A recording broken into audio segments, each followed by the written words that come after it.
Alors, on est parti pour cette interview et puis donc on va débuter cette interview on va parler des grands débuts d'Extreme Paddle. Comment vous avez eu cette idée de se dire, tiens, voilà, on va se lancer dans le grand bain du paddle et proposer du paddle via Extreme Paddle? Ben, c'est assez simple, hein. Nous, on a démarré par Extreme Tennis, donc en 2008.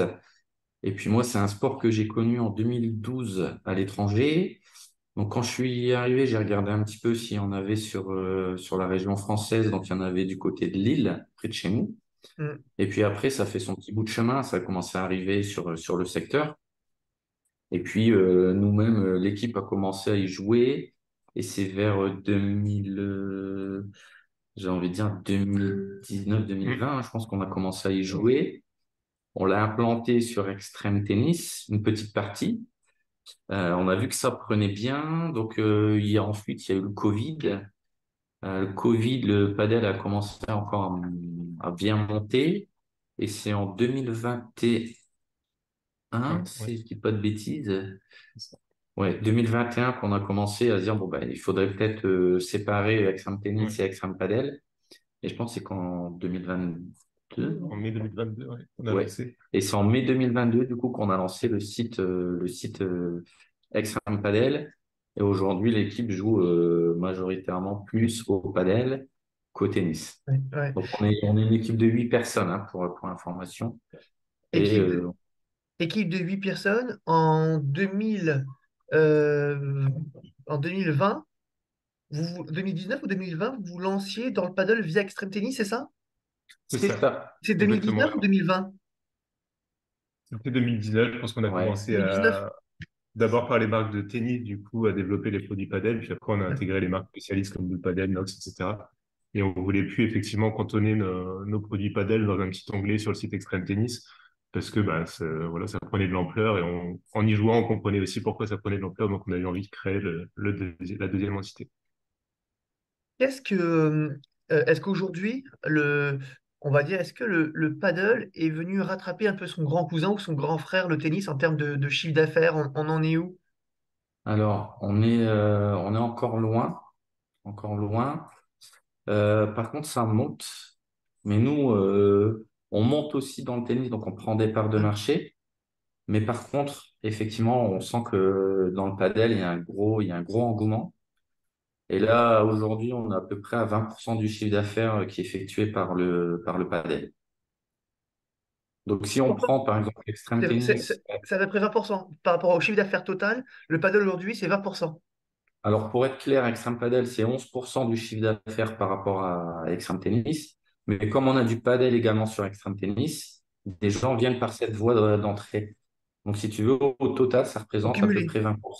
Voilà. Par Voilà. contre, par contre, ce qui est intéressant, c'est que le site Extreme Paddle a dépassé en termes de chiffre d'affaires le paddle dans le site C'est historique ça. Extreme Tennis. Ça, c'est plutôt une note positive. C'était Voilà. pas forcément attendu si rapidement, si?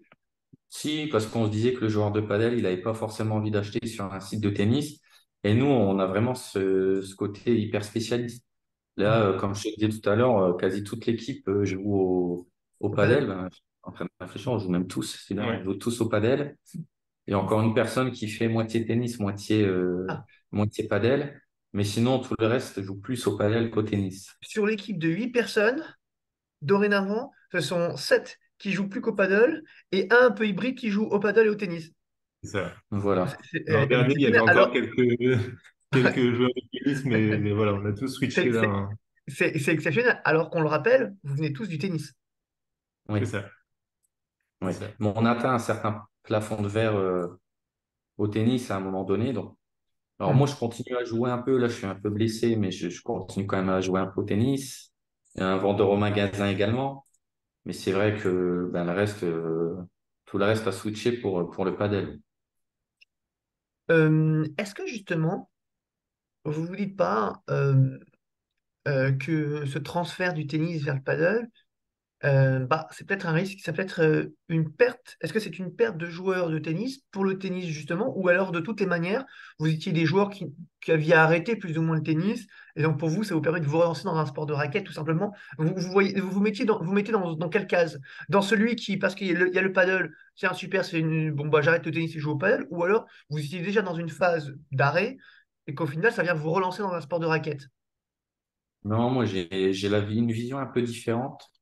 C'est de me dire qu'on avait des joueurs de tennis qui arrêtaient complètement et qui partaient dans un autre sport comme le golf.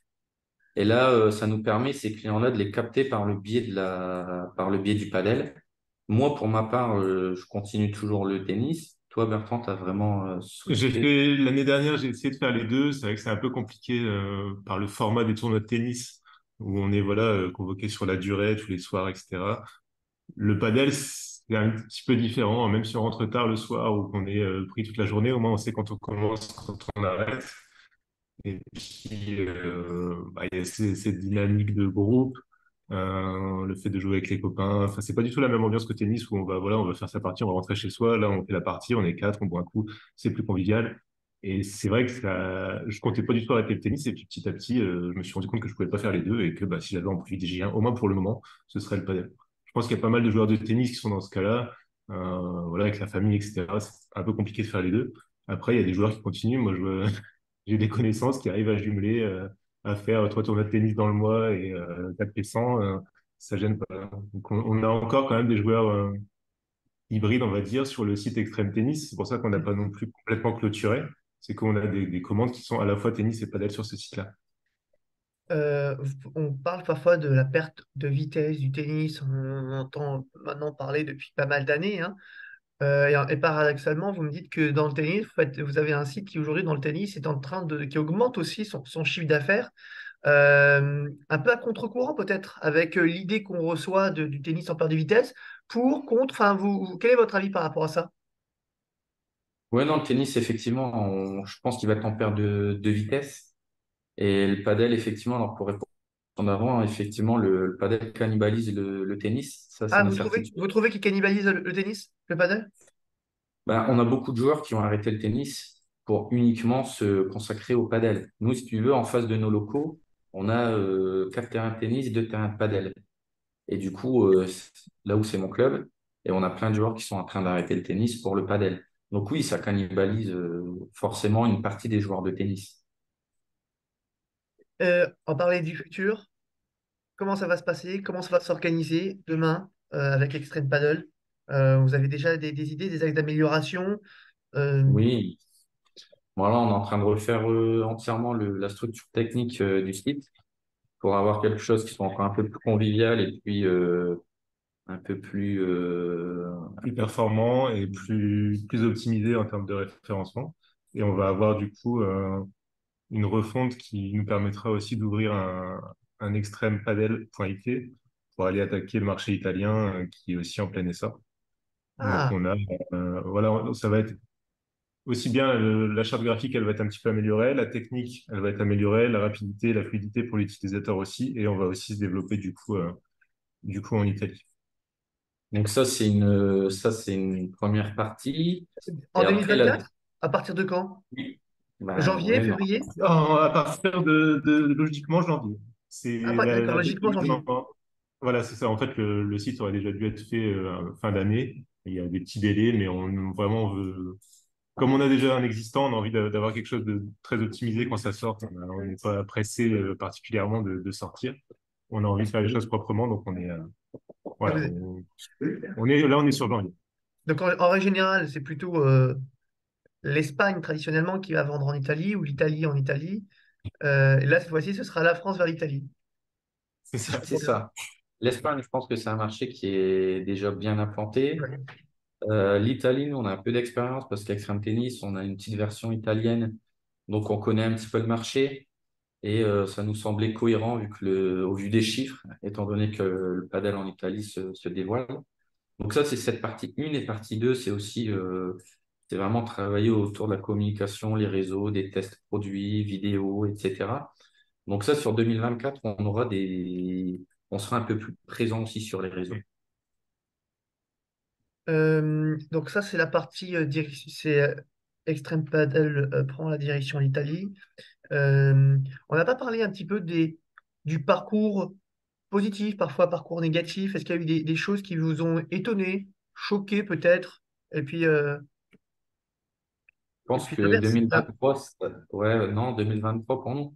Bon, nous, ça a fait que monter le padel. Si bien, je pense que c'est des prog à 2 chiffres pour tout le monde, tellement ça progresse. La seule chose qui a été pénalisante en 2023, ça a été les surstocks.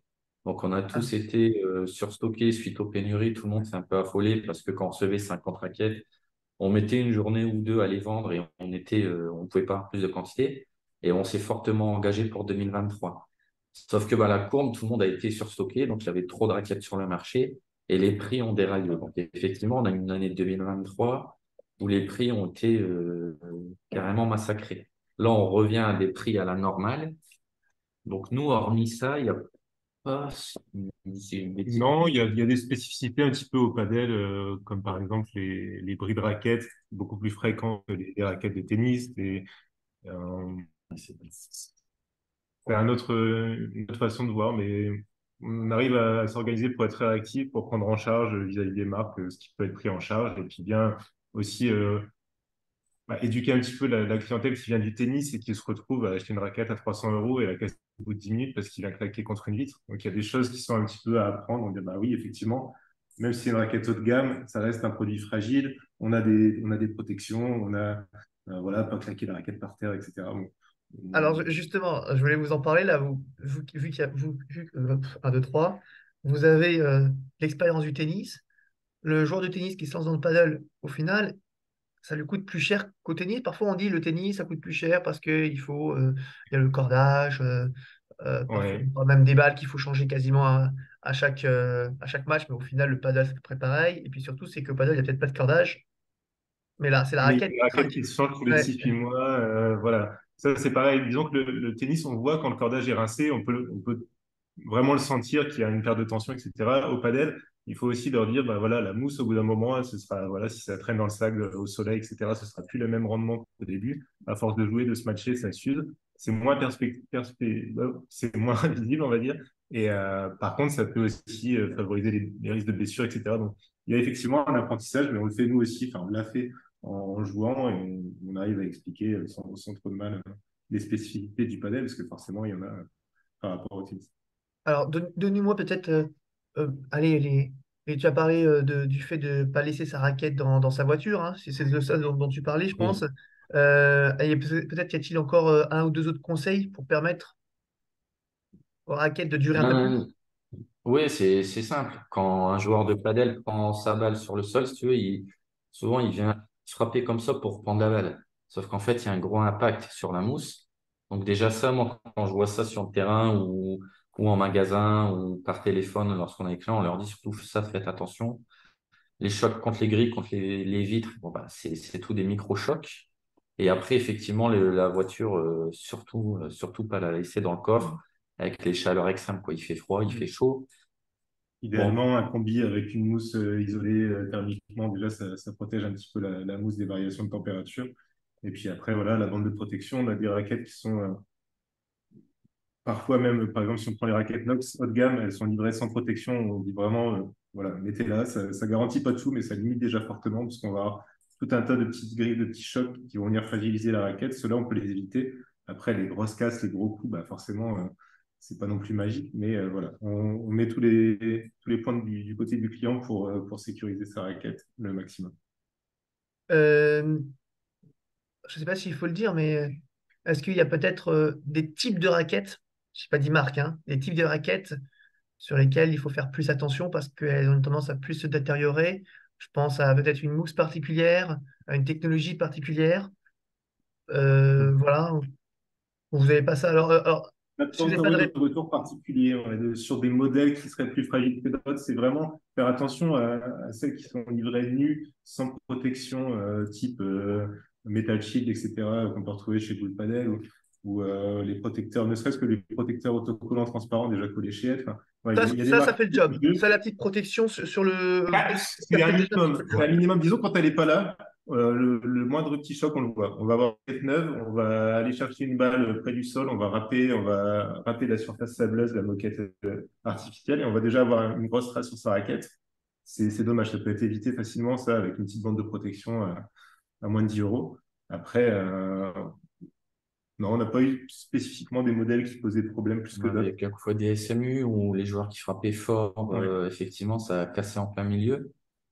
Mais sinon, on n'a pas forcément un modèle de raquette ou une marque qui casse plus que les autres. Allez, je vais vous poser une autre question. Je suis le joueur, hein, je suis monsieur le joueur. Et je m'adresse à vous et je me pose la question suivante. Monsieur, j'ai mal au coude. Ah oui. Ou à l'épaule, hein, des douleurs on peut avoir au Non, paddle. ça, je suis le Euh, parfait exemple parce Est-ce que, est-ce, qu'aujourd'hui, j'ai. est-ce qu'il y a des raquettes est-ce qu'il y a des raquettes ou des technologies qui aujourd'hui permettent de résoudre ce problème? Oui, bah, moi, je suis le parfait exemple, hein. En ce moment, j'ai une épicondylite. Donc, il y a une marque qui excelle à ce niveau-là, c'est Prokenex. Avec leur technologie, c'est vrai qu'on a une vraie réduction des vibrations. Après, il vaut mieux privilégier des raquettes rondes avec un équilibre bas pour moins faire travailler l'avant-bras. Après, contrairement à ce qu'on peut entendre, il faut éviter les raquettes légères parce que ça filtre moins les vibrations. Donc, en prenant une raquette un peu plus lourde, on va ressentir moins les chocs dans l'avant-bras. Bon, et puis après, une mousse plutôt molle, hein, parce que si on prend une mousse rigide, forcément, ça émet Euh, encore plus de vibrations. donc mousse molle, très bien. Tu parlais du poids de la raquette. Toi, tu es plutôt poids Ben, tu vois, vendredi, modéré lourd. ben ouais, tu vois, vendredi, quand on a fait la journée avec Ed, par exemple, j'avais pris ça devait être la Radicale Elite, Mhm. si je dis pas de bêtises, Emotion, je sais plus. Mais Limite. la, ouais, la Ouais, Elite. il y a 5 grammes de différence, hein. La différence entre les deux raquettes, c'est qu'il y en Ouais. a une qui est plus poids en tête, surtout, enfin, il y en a une qui est. Voilà, je pense que c'est ça qui fait la différence. Ouais. Mais en fait, dès que je prenais plus lourd, si tu veux, il y avait moins de vibrations qui arrivaient. Donc, tu vas venir faire travailler un peu plus l'avant-bras, musculairement. Mais au niveau des vibrations, tu vas en avoir moins parce que tu as plus de matière et qui va venir absorber un peu plus les vibrations. Et puis, j'avais une autre question. Je suis monsieur le joueur et je vais essayer de vous poser quelques petites questions hein, de joueurs qui peuvent, comme ça, le joueur. Et puis, je cherche une raquette sans trou. Sans trou, aujourd'hui, Ah, hein, on a vu, il y a la One Hole. Hein, ouais, on parle de la One Hole, et on dit sans trou, mais en réalité, il y a un trou, parce que c'est il y a un obligatoire, trou. qu'il y a au moins un trou. Et j'en parle parce que c'est vrai qu'on entend, nous, on l'a testé, bon, on l'a vraiment apprécié, je crois, dans l'équipe, mais il y a eu un petit peu de tout au final. Hein, on a eu des retours sur nos articles. On a eu un petit peu de tout. Vous trouvez que ça a un véritable impact justement sur le coude? Vous l'avez testé? Vous en pensez quoi? Oui, bah moi j'ai joué un petit peu avec. Donc c'est bien, c'est qu'elle est hyper maniable. Ouais. Moi, pour le coup, bon, j'avais toujours ces petits chocs hein, à l'intérieur. Je la trouve justement peut-être un peu trop légère, mais du coup, c'est très maniable. Et les joueurs qui commencent le padel, qui n'ont pas forcément un gros niveau, c'est une raquette qui va forcément, enfin, qui convient très bien et elle est très facile à jouer. Le cadre est très grand. Non, pour le joueur qui a vraiment un très bon niveau, je pense que, comme Ed le disait, ils vont certainement sortir ce genre de raquette, mais un peu plus lourde. Et là, ça va être intéressant de la tester pour les joueurs d'un meilleur niveau. Hmm. Moi, j'avais testé aussi quelques matchs. C'est vrai que j'avais trouvé très tolérante, mais parfois tellement tolérante que le rendement était un petit peu pas très homogène, on va dire. Ah, C'est-à-dire qu'elle d'accord. pardonne Ouais. beaucoup, mais sur les balles décentrées, on n'avait pas le même rendu que les raquettes entre guillemets traditionnelles. Ah, ouais. Donc, effectivement, la maniabilité vraiment top. Au final, pas si puissante que ça par rapport à la Extreme Pro, par exemple. D'accord. Euh, Moi, je l'ai trouvé voilà, confortable, maniable, facile à jouer. Et peut-être qu'effectivement, avec un petit peu plus d'homogénéité dans le rendu, ce sera peut-être la nouvelle norme de demain. Mais pour un premier essai, j'ai trouvé ça vraiment top. Vous pensez que ça peut être une nouvelle norme? Vous pensez qu'elle peut prendre le pas, justement, ces raquettes avec moins de trous? Alors, parle de Liawan Hall, mais bon, c'était pas une première, hein, on avait déjà vu ça déjà D'accord. il y a quelques années. Ils ont, bon, au final, ça a disparu, puis ça revient au goût du jour. Vous pensez que le fait qu'il y ait moins de trous, ça peut être le paddle de demain? Ouais, ça peut. En tout cas, moi, je trouve ça hyper intéressant qu'une marque comme Ed remettre ça au goût du jour, parce qu'il y a des vrais avantages. On a une raquette quand même plus résistante, vu qu'il n'y a plus de point de fragilité entre les trous. Au niveau de l'aérodynamisme, on sent quand même que la raquette, elle fend l'air très rapidement. Il y a un vrai plus aujourd'hui. Je la trouve un poil trop légère, mais ça va être intéressant d'attendre la V2 avec un poids un peu plus lourd pour voir ce que ça va donner. Mais est-ce que ce sera la nouvelle norme? D'accord, d'accord, Il faut d'accord. attendre l'adaptation du marché et on sait que ça prend toujours un peu de temps. Mais j'apprécie qu'une marque comme Ed travaille dans ce sens-là sur une vraie révolution d'une raquette de padel. Bon. Messieurs, eh ben, écoutez, merci pour cette interview. Je pense qu'on a été plutôt assez large, hein, dans les questions. Oui. Et puis, bah, je vous souhaite surtout bonne chance, hein, pour la suite. Et puis pour, entre guillemets, la partie France quand même, hein, et puis la partie tennis qui sera lancée, a priori, dès le mois de janvier pour Extreme Pour la Paddle partie italienne. Pointé. Voilà. C'est ça. Bah, bonne chance les gars. Et puis, bah, on se dit à très très vite. Ciao. Merci à toi. Merci, À bientôt. à Ciao. bientôt. Ciao.